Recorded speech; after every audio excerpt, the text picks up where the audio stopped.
Last time we spoke about Operation Hailstone, the continued drive upon Madang, and the horrible massacre during the Indian Ocean Raid of 1944. Operation Hailstone saw what was once called the Gibraltar of the Pacific, Truk, nearly annihilated. The demoralized and understrength Japanese could not hope to contest the airstrikes and naval bombardment. Vice Admiral Kobayashi Masami was held responsible for the defeat, and he was relieved of his command. Over on New Guinea, the Australians were continuing their drive upon Madang, killing countless and taking prisoners along the way. Then over in the Indian Ocean, Vice Admiral Takatsushiro unleashed a raid against Allied shipping, a rarity for the Japanese. Unfortunately, the raid devolved into a singular attack against the British steamer Bahar. A cruel and needless massacre was performed upon the Tone, killing 65 to a possible 100 people. Such actions would only see justice after the war. This episode is the Battle of Eniwetok.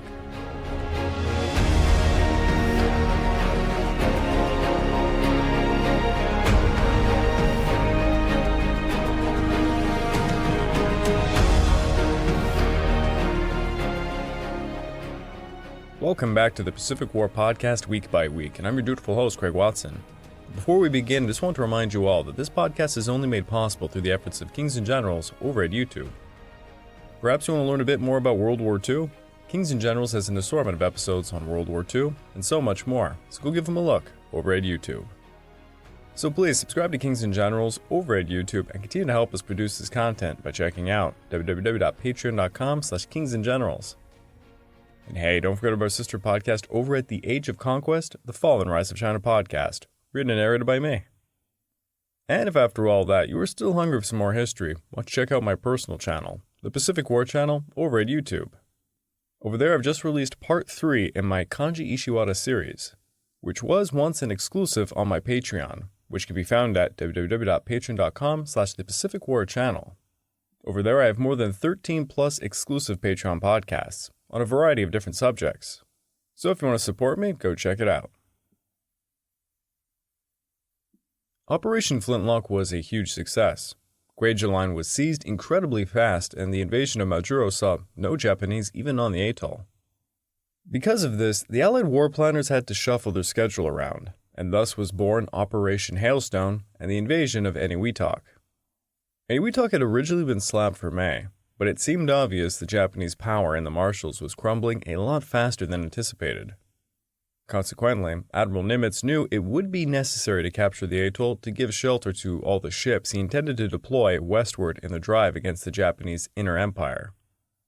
Since it now seemed Brigadier General Thomas Watson's 8,000 reserve troops of the 22nd Marines and the 106th Regiment would no longer be required, Admirals Spruance and Hill began preparing them for the invasion of Eniwetok. The operation was codenamed Catchpole, and the war planners would only have 12 days to prepare.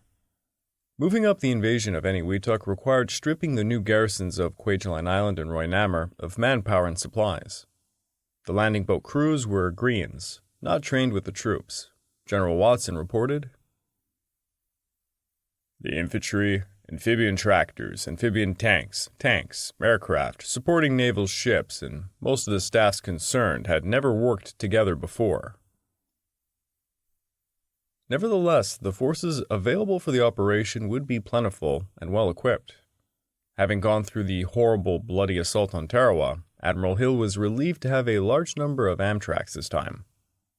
The Army's 708th Provisional Amphibian Tractor Battalion would sail with 119 LVTs, most of which were heavily armored, newer models, as Hill would remark later on. "At Eniwetok I felt like a millionaire, but at Tarawa I was a pauper." Admiral Hill would have at his disposal 5 attack transports, 1 full transport, 2 attack cargo ships, 1 cargo ship, 1 LSD, 2 destroyer transports, 6 LCIs, and 9 LSTs to carry General Watson's Tactical Group 1, which consisted of the 22nd Marines and the 106th Regiment, who were going to be led by Colonel John Walker.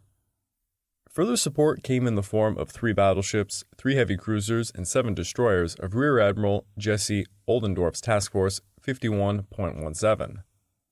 Then there were 3 escort carriers and 3 destroyers of Rear Admiral Van Ragsdale, and his task group was 53.6, and Rear Admiral Samuel Ginder's Carrier Task Force 58.4. The plan was first to land 2 scout companies, the first being the Reconnaissance Company, 5th Amphibious Corps, against Camellia and Cana Islands, southeast of Engbe, and then there was the Scout Company D of the 4th Marine Tank Battalion against Zinnia Island, northwest of Engbe, to prevent any escape of the enemy from Engbe in that direction.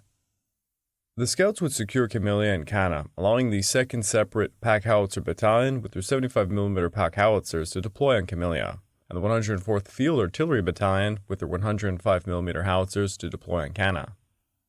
The artillery would then be used to support the next day's attack against Engbe. The job of hitting Engbe was given to the 1st and 2nd Battalions of the 22nd Marines of Colonel John Walker. His 3rd Battalion would be kept in regimental reserve. The 2 battalions were to be supported by medium tanks of the 2nd Separate Tank Company and a platoon from the Cannon Company 106th Infantry, who had 2 105mm self-propelled guns. Lastly, Colonel Russell Ayer's 106th Regiment would hit Eniwetok Island, and once it was captured, the infantry would take Perry Island along with the 22nd Marines. Defending against them would be General Nishida's 1st Amphibious Brigade, organized from the 3rd Independent Garrison Unit.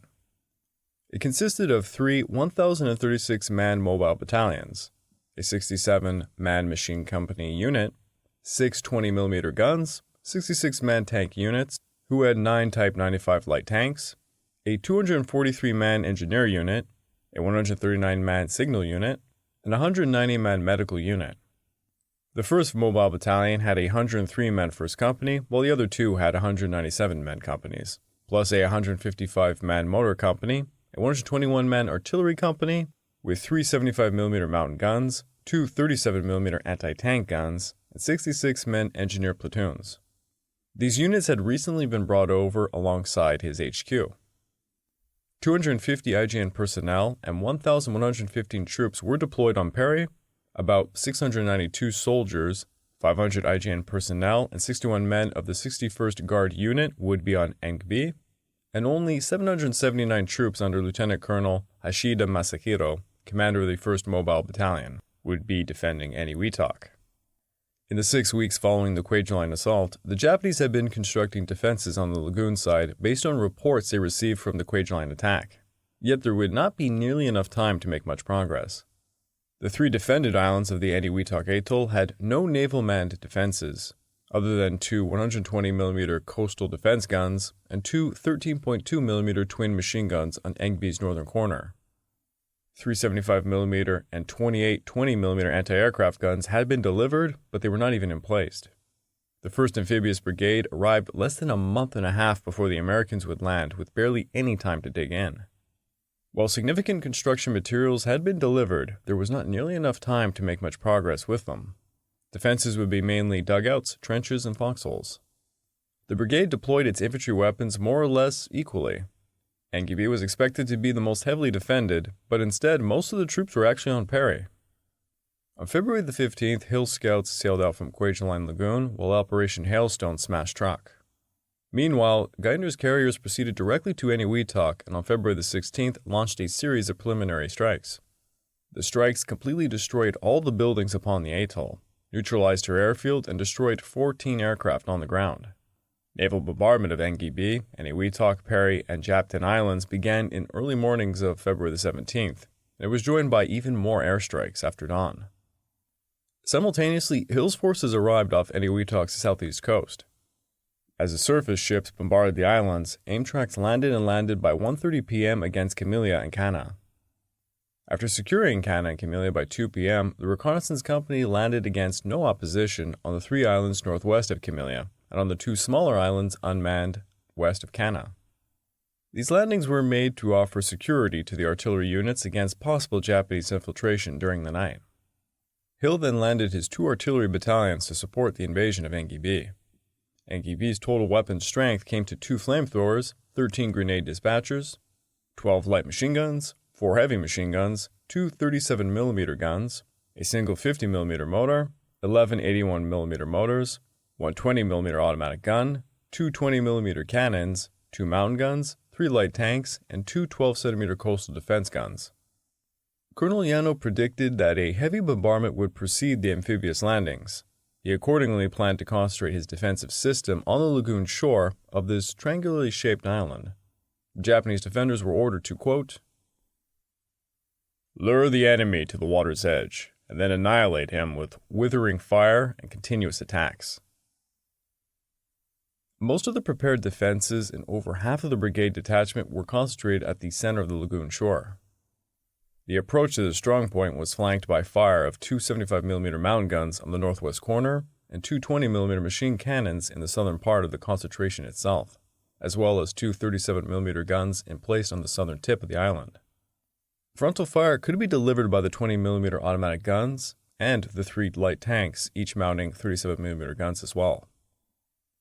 Hill deployed UDT-1 Frogmen to clear obstacles and mines, while D Company of the 4th Tank Battalion secured Ziana and 4 other inlets west of Engibi in the early mornings of February the 18th. At 6:55, the USS Colorado and Louisville began shelling the northern and eastern part of Engibi, as Tennessee and Pennsylvania moved at dawn to deliver close-range destructive fire against the beach defenses from flanking positions on each side of the boat lanes. At 7:20, destroyers Phelps and Hall moved into position as direct support ships, but because of all of the smoke and the dust rising from the island, Hall was unable to fire. Just before 8 a.m., the naval guns ceased their fire to allow a half-hour airstrike to take place. This was completed ahead of schedule, and naval fire was resumed at 8:11. It increased steadily in intensity until just before the first troops would be landed. Shortly after the airstrike was lifted, artillery on Canada and Camellia joined the naval guns and began to fire on the beaches at maximum rate until just after the first wave landed at 8:44, whereupon the artillery barrage was lifted inland to the center of the island for another 5 minutes. Thereafter, because of the smallness of this island, very few call missions were fired. All of the gunfire detonated the main ammunition dump on Engibi as Colonel Walker's Amtraks made their way to the island covered by LCI gunboats. Many of the LCI rockets fell short, forcing some Amtraks off course, while quite a few would break down as they had been worn out by the attack on Kwajalein. Despite the technical difficulties, the first assault waves hit the beaches at 8:43. The 2nd Battalion hit Beach Blue 3, with G Company on the left, and F Company in the center, and E Company on the right. The 1st Battalion would hit Beach White 1, with B Company on the left, A Company in the center, and C Company on its right. Over on the left, the 2nd Battalion pushed forward rapidly, bypassing isolated points of resistance and quickly overran the airfield by 10:30 a.m. F Company managed to swing towards Weasel Point on the western corner with remarkable speed.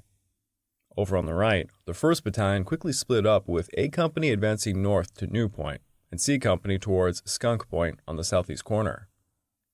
The Japanese put up a stiff fight against them, as their spider hole defenses on the gap between the two companies were covered by a dense brush and palms. As a result, the 3rd Battalion would land at Beach White 1 at 9:55 a.m. and quickly advance with tanks to clear the various tunnels and cover over foxholes that resisted them.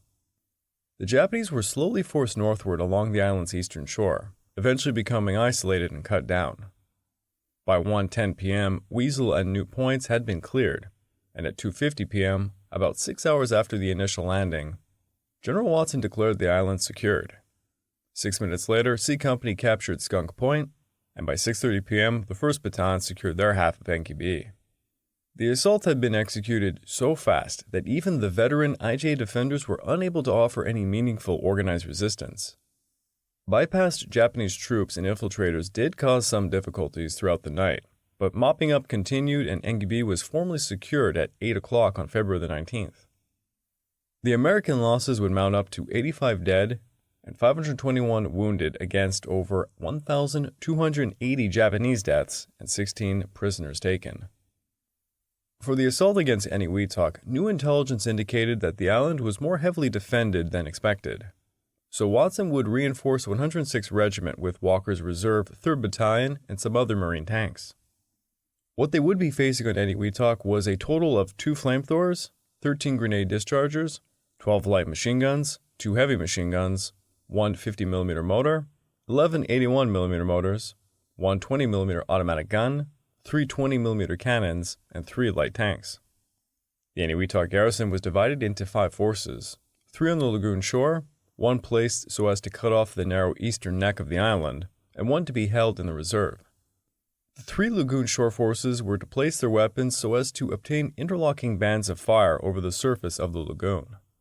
The force in the east was to protect the rear of the 3 lagoon shore forces from any American units landing on the northern tip of the island. The reserve force was placed to the rear of the forces on the lagoon shore, near the western tip of the island. The defenses of the island consisted mostly of foxholes and trenches, which were better constructed and better camouflaged than those on Perry. After the capture of Kwajalein, the Japanese had begun construction of concrete pillboxes on the southwest tip of the island, and they had dug additional foxholes. Landmines were also found all over Eniwetok. Colonel Ayer's new plan was to land his 2 battalions abreast. The 1st Battalion would land on the right of Yellow Beach 2, and was charged with making the main effort to the west to clear the lower end of the island. The 3rd Battalion would land on Yellow Beach 1 and form a covering line just east of the road that bisected the island from the lagoon to the ocean shore.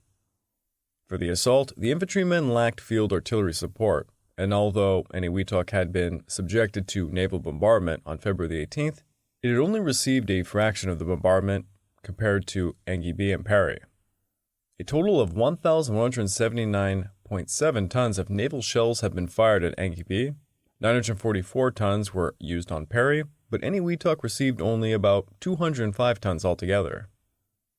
At 8:10 a.m. on the 19th, carrier planes began to bomb and strafe the beaches, as LCI gunboats followed this up with last-minute rocket attacks against the landing areas.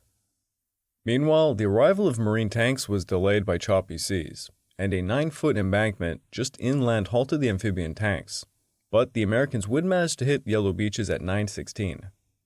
The 3rd Battalion landed on Beach Yellow 1 with L Company on the left, K Company on the right, and I Company following up on the reserve.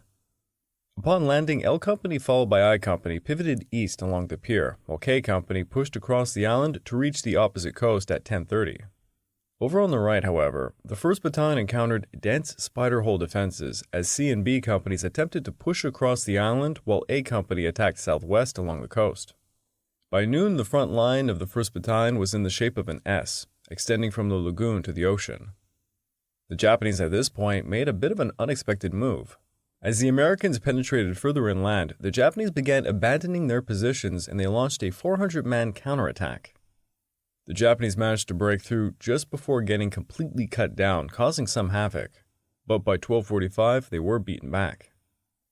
The American casualties were very high during the fight.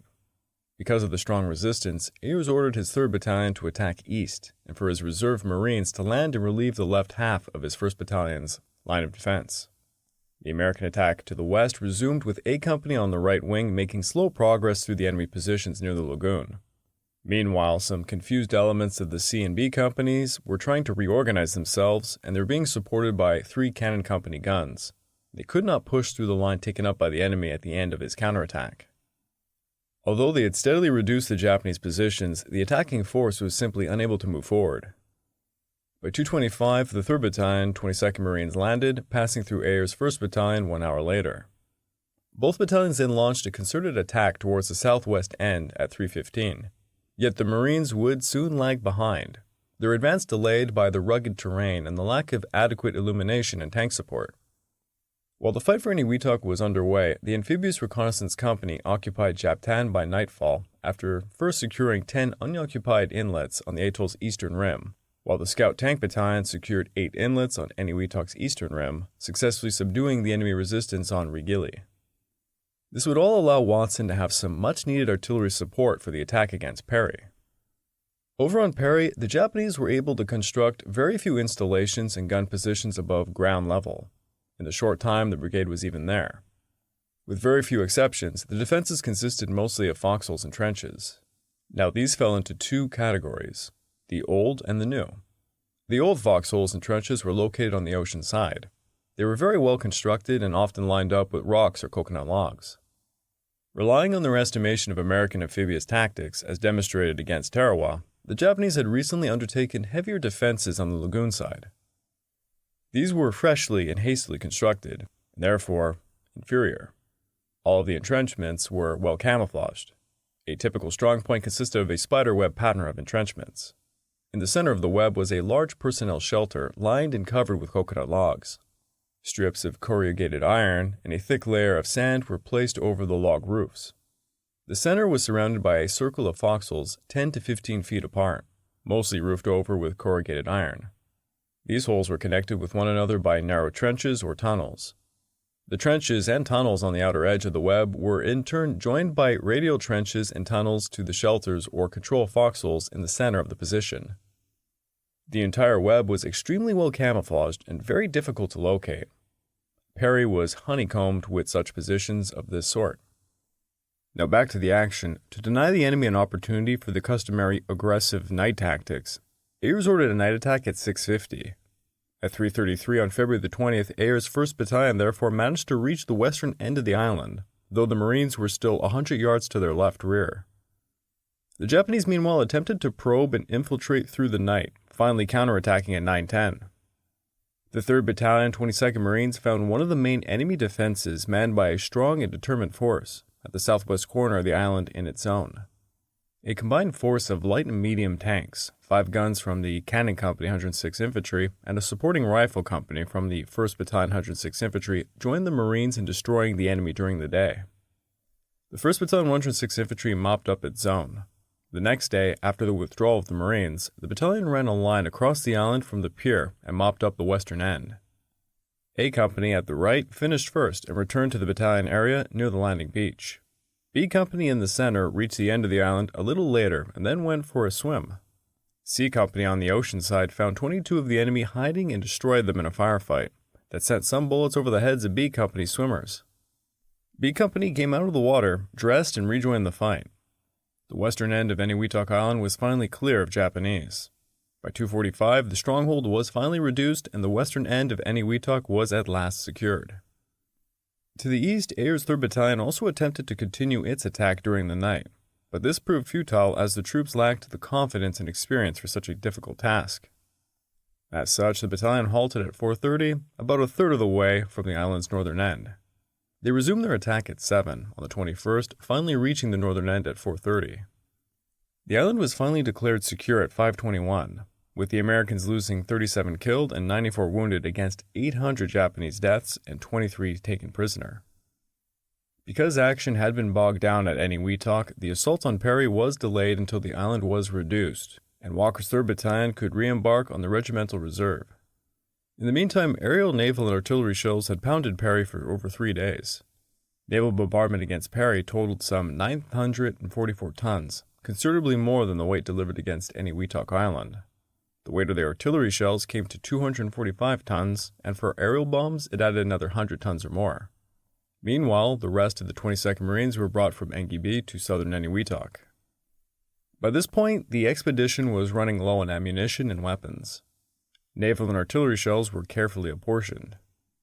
From all the ships, available grenades and demolition charges were gathered. To supplement them, 775 grenades and 1,500 percussion caps were flown in from Kwajalein while the attack was still in progress. Other units surrendered bars and rifles to equip the 22nd Marines.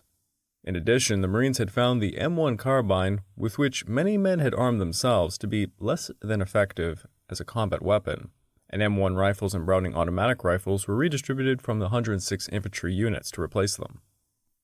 For the last assault of Operation Catchpole, Walker planned to land 2 battalions abreast directly against the defenders' strongpoints, and after seizing the beachhead, tanks and infantry would press forward to the ocean side of the island.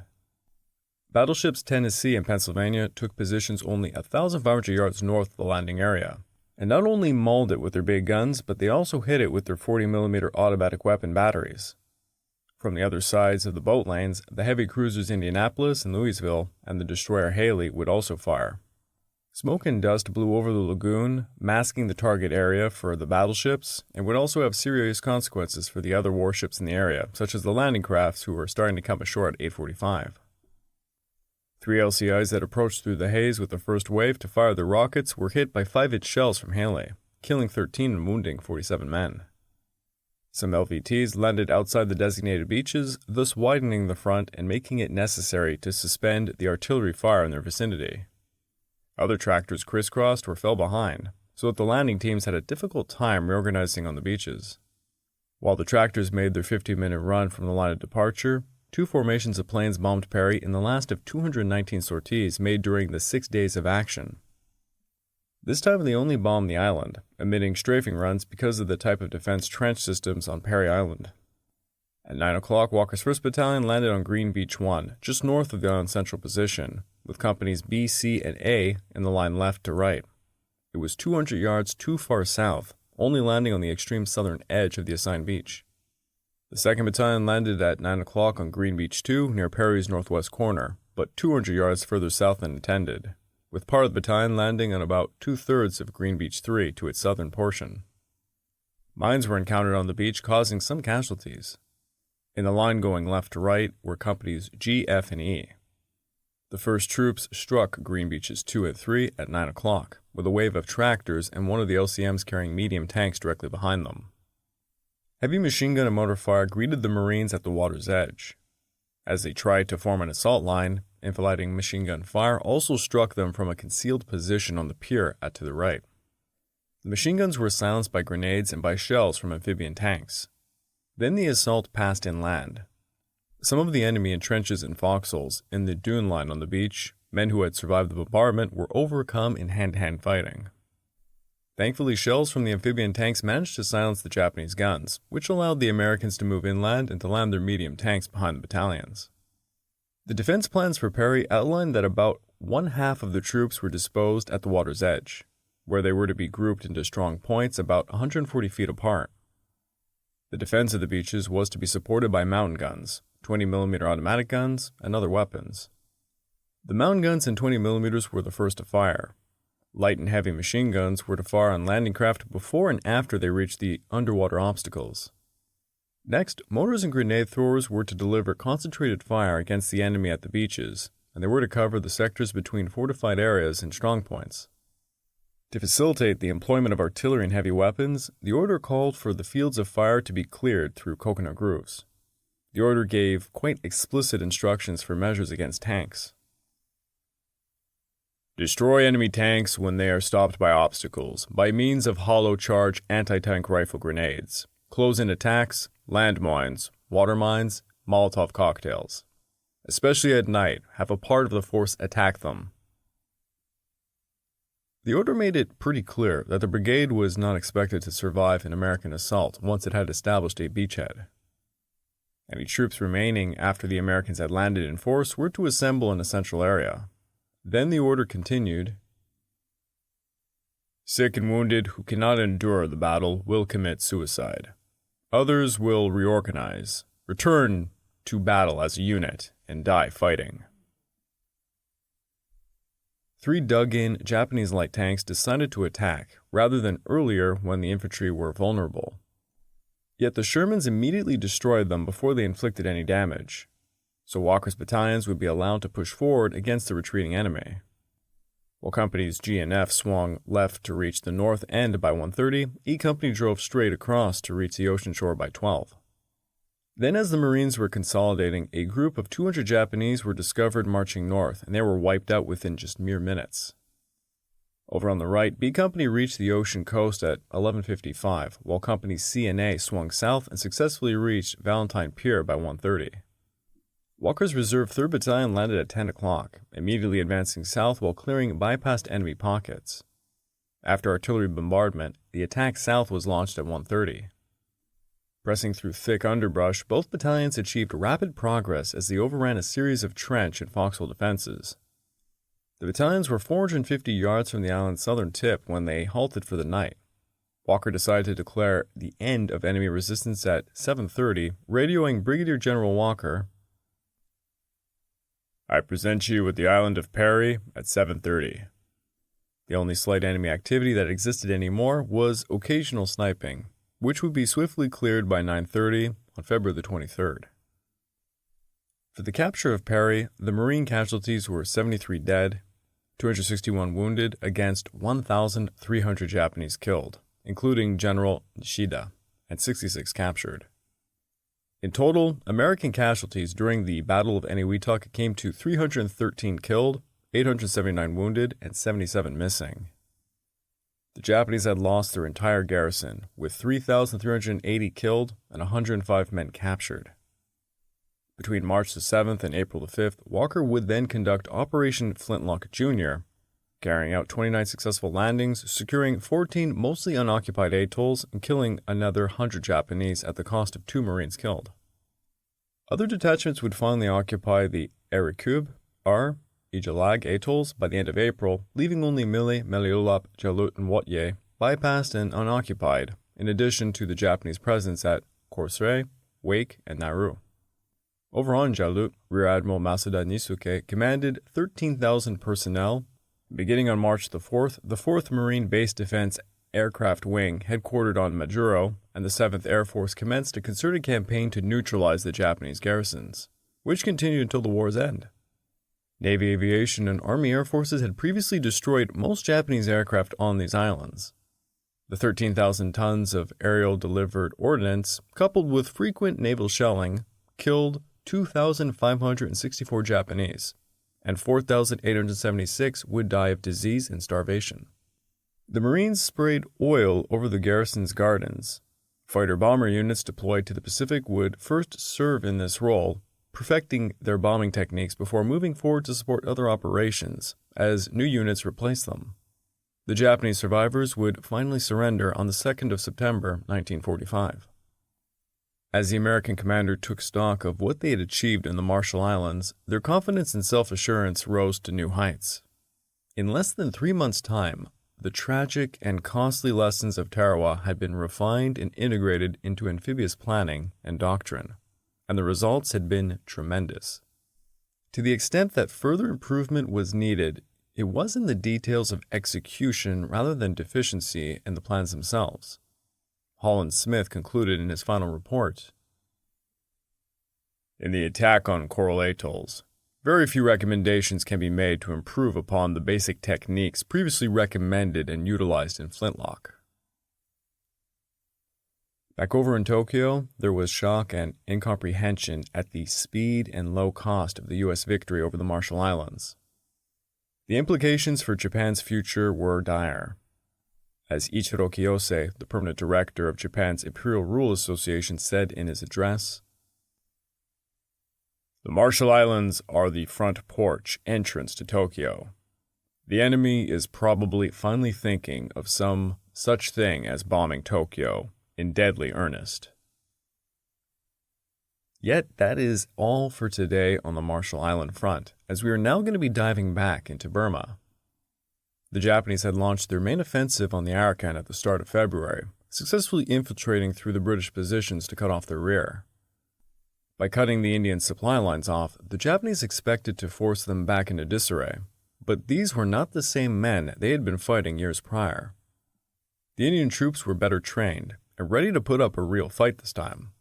This was seen when they faced Japanese attack after attack, using their all-round defensive brigade boxes, referred to as the baby tortoise or beehive tactics.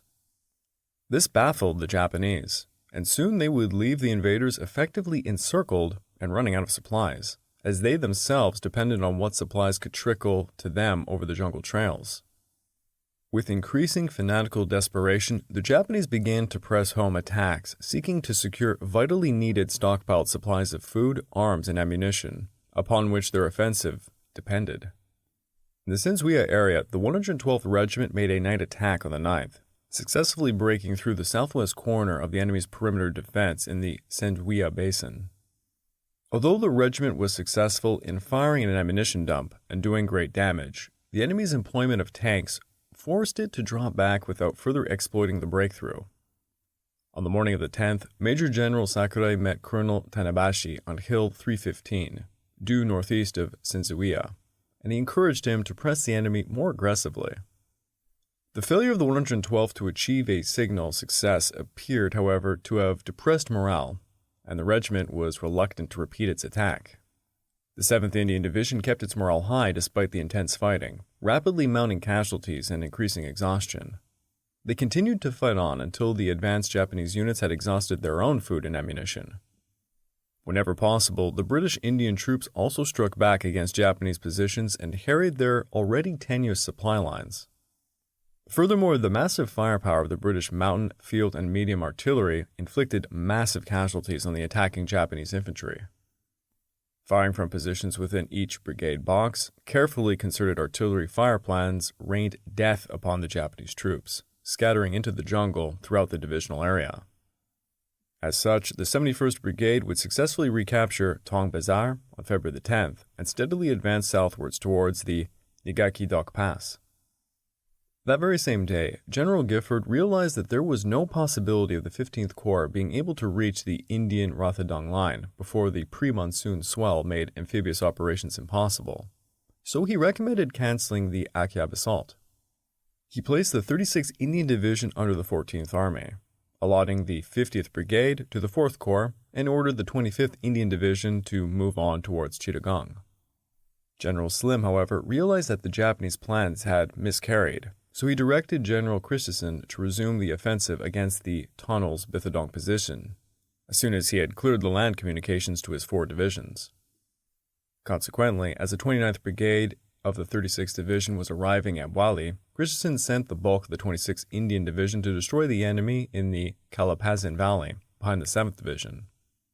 By the 13th, patrols from both divisions successfully linked up near the Tong Bazar, but at the same time, the Japanese were bringing reinforcements for their attacks against Sinsuya. The Japanese offensive reached its climax on February the 14th when General Sakurai called for an all-out attack during the evening. The attack was courageous, and it managed to achieve some initial gains, but it was also very uncoordinated, suicidal, and ultimately unsuccessful, ending with Indian reinforcing the admin box the very following day. Meanwhile, elements of the 5th Indian Division regrouped and battered away against a heavily fortified Japanese roadblock at the summit of the Nagak Do Pass. Thus, the Japanese tactical and administrative position quickly went from bad to much worse around Sinsuya, as pressure steadily mounted against its vastly outnumbered troops. After a few days of bitter fighting, the Japanese finally abandoned their positions at Kiat and Pinshi-Kala, and they began occupying areas covering the routes back to their main positions. By the 20th, the strength of the Japanese striking force had shrunk to 400 men, increasingly debilitated by the lack of sleep and shortages of food. On the 23rd, after a short but sharp fight, a battalion of the 89th Brigade from the east and the 123rd Brigade from the west linked up at Nagak Do Pass, and by the evening they had finally secured it. The following day, as soon as the 500 casualties from the Sinsuya had been evacuated, the pass was opened to normal traffic. Thus, air supply from the 7th Division ceased. As Geoffrey Evans would later write in his obvious pride, "For 18 days, the British and Indian troops, most of them belonging to the administrative services, had withstood the determined attacks of trained Japanese infantry supported by guns in air. It spoke volumes for the war in which the junior leaders had carried out their task and the stout-heartedness of their men." It was at this point General Hanaya recognized the inevitable, and he ordered Operation Hailstone to be abandoned. The shattered remnants of Sakurai's command subsequently withdrew in small parties. The very last attack on the Sinsuya, made on the 22nd, ended in a complete failure. The following night, acting on his own responsibility, Colonel Tanabashi withdrew his main force to Kringyong, leaving the 8th Company of the 112th Infantry at Nagak Do Pass and the 12th Battalion of the 112th on the small hill south of Sinsuya. Upon receiving a report of Tanabashi's withdrawal, Major General Sakurai was really pissed off, but realized that the move was undoubtedly inevitable, being forced back by a lack of food and supplies. At the suggestion of General Sakurai, the divisional commander determined to suspend the offensive, and he ordered the Sakurai unit to withdraw to the line of the Buthadong-Maldong Road. Moving units into the line to cover the withdrawal, the movement south began on the night of the 24th of February, and it was completed by March the 1st. The 1st Battalion of the 213th Infantry, which had been holding positions in the vicinity of the road between Naganyong and Mong Kinyama since February the 6th, left its positions on the night of the 25th, and after breaking through the enemy lines, returned safely on March the 3rd. Many units would be trapped, however, between units of the 26th and the 36th Divisions advancing from the north and the 5th Division from the east through the Nagak Do Pass, upon the anvil of the boxes. In the end, the Battle of the Nagak Do Pass cost the 15th Corps 3,506 casualties, but it also marked the turning point of the Burma front. The Japanese lost 3,106 killed and 2,229 wounded, in what would be the first time they met very well-trained British Indian formations in battle, the first time enveloping tactics aimed at cutting their opponent's line of communications failed to produce the results that they expected. Not only had Operation Hailstone been an abysmal failure, but it materially undermined the Japanese ability to resist further British attacks. By March the 5th, the 15th Corps had completely recovered and resumed its own offensive against the now disorganized and weakened Japanese forces in the Arakan. Although the Japanese staged a remarkable recovery and still offered dogged resistance, the 5th Division would capture Razabil on March the 12th, and the 7th Division would seize the Buthadong, and later mop up the Letwudet Fortress in late March. I would like to take this time to remind all of you that this podcast is only made possible through the efforts of Kings and Generals over at YouTube. Please go subscribe to Kings and Generals over at YouTube and continue to help us produce this content by checking out www.patreon.com/kingsandgenerals. And hey, don't forget our sister podcast over at The Age of Conquest, The Fall and Rise of China podcast, written and narrated by me. And if after all that you are still hungry for some more history, why don't you check out my personal channel, the Pacific War channel over at YouTube. Over there I've just released episode 3 in my series on General Kanji Ishiwara, titled The China War. That series used to be an exclusive on my Patreon, found at www.patreon.com/thepacificwarchannel, and over there you can still find 13 plus exclusive Patreon podcasts. So please, if you want to support me, go check it out. It meant a lot to me. The battle in the Marshalls absolutely shocked the Japanese in its speed, efficiency, and low cost for the American forces. Now the Japanese feared the Americans would soon be in range to hit the home islands with their dreaded bombers. Within the Burma front, the former Japanese super soldiers were now realizing the Indian army could no longer be pushed around.